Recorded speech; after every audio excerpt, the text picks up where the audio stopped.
రోజు రోజుకి సైబర్ నేరగాళ్ల ఆగడాలు మితిమీరిపోతున్నాయి. ఎన్ని తీర్లుగా అడ్డుకట్ట వేసినా వారు మాత్రం కొత్త దారుల్లో పేటరేగిపోతున్నారు. చిన్న పెద్ద అని కాదు, ధనిక పేద అన్న తేడా లేదు. ఆసరా కోసం ఎదురు చూస్తున్న అమాయకుల జాడ దొరికితే పంజా విసురుతున్నారు. సామాన్యుల ఆశలపై నీళ్లు చల్లడమే కాదు, వారి కన్నీళ్లను సైతం తమ పెట్టుబడిగా మార్చుకుని సొమ్ము చేసుకునేందుకు తెగిస్తున్నారు. తన కుమారుడి శస్త్రచికిత్స కోసం డబ్బులు అవసరమై ఎదురు చూస్తున్న ఓ తల్లిని కేటుగాళ్లు ఎలా టార్గెట్ చేశారు? మరి మాయగాళ్ల నిజస్వరూపం ఆమె గుర్తించిందా లేదా? ఈ కథనంలో చూద్దాం.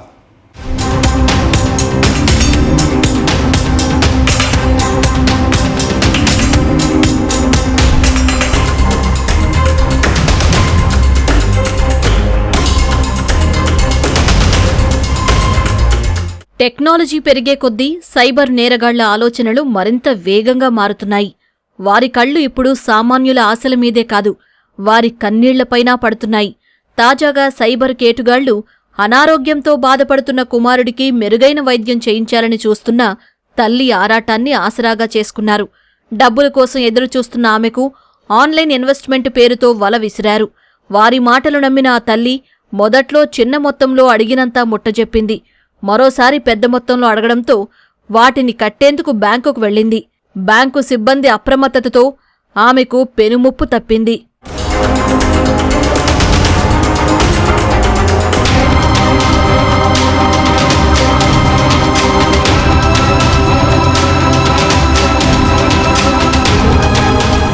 విజయవాడ మొగల్రాజుపురానికి చెందిన కోన జానకి అనే వృద్ధురాలి కుమారుడు అనారోగ్యంతో బాధపడుతున్నాడు.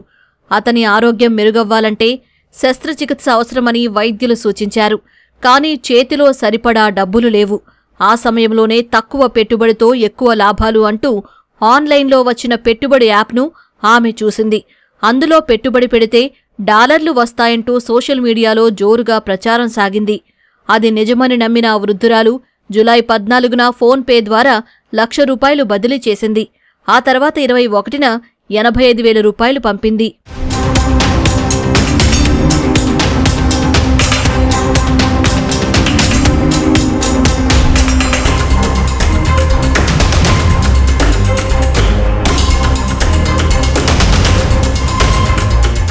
యాప్లోని వారు చెప్పినట్లుగా జానకి పెట్టుబడి పెట్టినందుకు ఆమెకు $89,000 లాభం వచ్చిందని నమ్మించారు. ఆ మొత్తాన్ని ఇండియన్ కరెన్సీలోకి మార్చి ఇవ్వాలంటే కన్వర్షన్ ఫీజు, గేట్వే ఛార్జీల కింద మరో $4,71,000 రూపాయలు చెల్లించాలని ఓ నకిలీ ఇన్వాయిస్ పంపారు. అప్పటికే వారిని గుడ్డిగా నమ్మిన ఆమె ఆ డబ్బులు బదిలీ చేసేందుకు బ్యాంకుకు వెళ్ళింది. ఆ సమయంలోనే సైబర్ ముఠా ఆమెకు ఫోన్ చేశారు. ఆ సంభాషణ విన్న బ్యాంకు సిబ్బంది ఏమైందని ఆరా తీశారు. జానకి వారికి జరిగిందంతా చెప్పింది. వెంటనే నగదు బదిలీని నిలిపివేసిన బ్యాంకు సిబ్బంది పోలీసులకు సమాచారమిచ్చారు.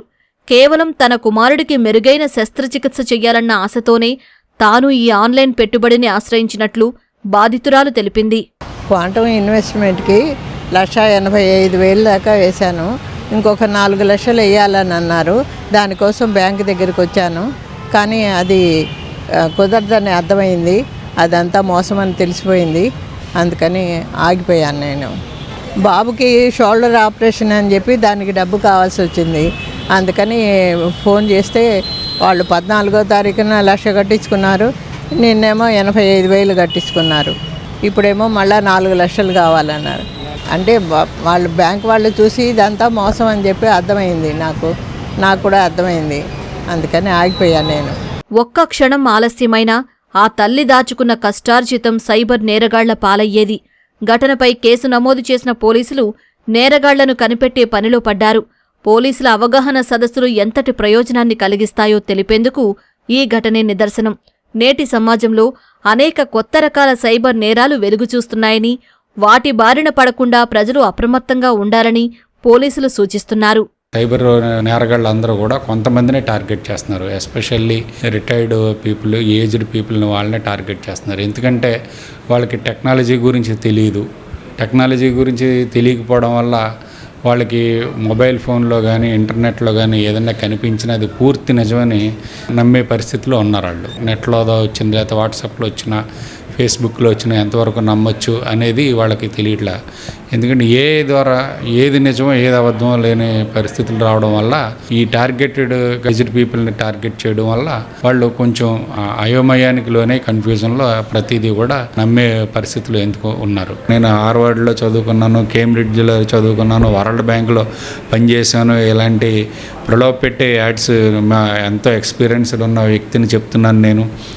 నా మాట విని చాలామంది పెట్టుబడులు పెట్టి ఒక రోజులో 10 రోజుల్లో రెట్టింపు సంపద పొందారు, షేర్ల లాభం పొందారని ఇలాంటివన్నీ ఆల్రెడీ చూసాం కదా. ఈయన ఎవరో చెప్పారు ఇలాంటిదే చూస్తే మళ్ళీ బాగుంటుందని చెప్పి క్లిక్ చేయగానే ఆ టెలిగ్రామ్ గ్రూప్స్లో కానీ లేదంటే వాట్సాప్ గ్రూపుల్లో కానీ మనకు తెలియకుండా ప్రమేయం లేకుండానే యాడ్ అయిపోతాం.